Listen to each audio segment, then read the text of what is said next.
Are you considering upgrading your current home charging setup for your Tesla? I recommend that you do this. If you're interested in purchasing a wall connector that you're going to have professionally installed in your garage, I do recommend shelling out the extra money for the universal wall connector as opposed to just the standard wall connector. There is a difference in price. The standard is about $420 and the universal wall connector is about $650. However, the reason I'm recommending upgrading to the universal wall connector is that it will potentially future-proof your purchase in the sense that in the event that Tesla vehicles on top of just the Cybertruck end up getting PowerShare through an over-the-air software update or something like that, your car could potentially become an external battery source for your entire house. Now, there are a couple caveats. The first one being, if you don't have a Powerwall installed in your house, you will have to get a home gateway installed professionally. Basically, the home gateway will enable your car to communicate with your electrical panel so that your house can be effectively powered using the batteries in your car. However, if you do have Powerwalls installed already in your house, or you're looking to have Powerwalls installed along with solar, you won't have to have any of this additional equipment installed. Now, of course, it all depends on jurisdictions, different utility requirements. For example, for me, for San Diego Gas and Electric, thankfully I didn't need to get a gateway installed. They were able to install the backup switch collar directly onto my electrical panel where the meter is. They basically just put a collar and then put the meter back in. And so that allows the electrical panel to communicate effectively with the Powerwall, with solar, and with my vehicles. And so again, if you already have Powerwalls, you should be fine.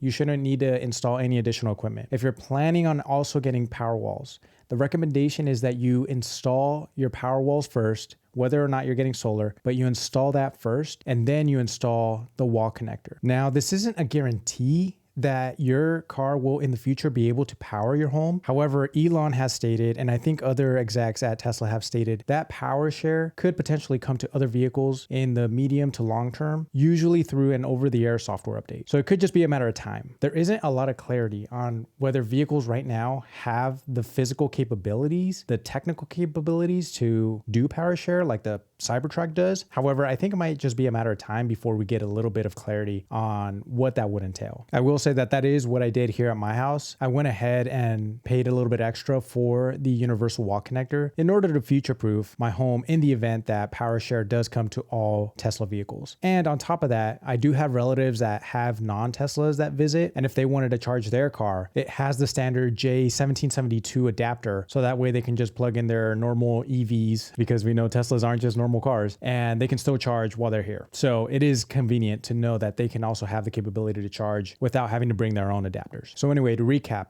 if you're willing to spend a little bit extra, I highly recommend looking into purchasing the universal wall connector, because it will just provide peace of mind knowing that one, you could be future-proofing your purchase. Two, when PowerShare does potentially come to all Tesla vehicles, you have that external battery source that could help power your house in the event of a grid outage, whatever it might be. You know you have that peace of mind that you'll still have running electrical power. And then three, just the convenience of having the additional adapter in the event that you yourself have another EV like a Rivian with the standard J1772, for example, or you just have relatives visiting. It's nice to have that adapter handy just in the event that it's needed at any point in time.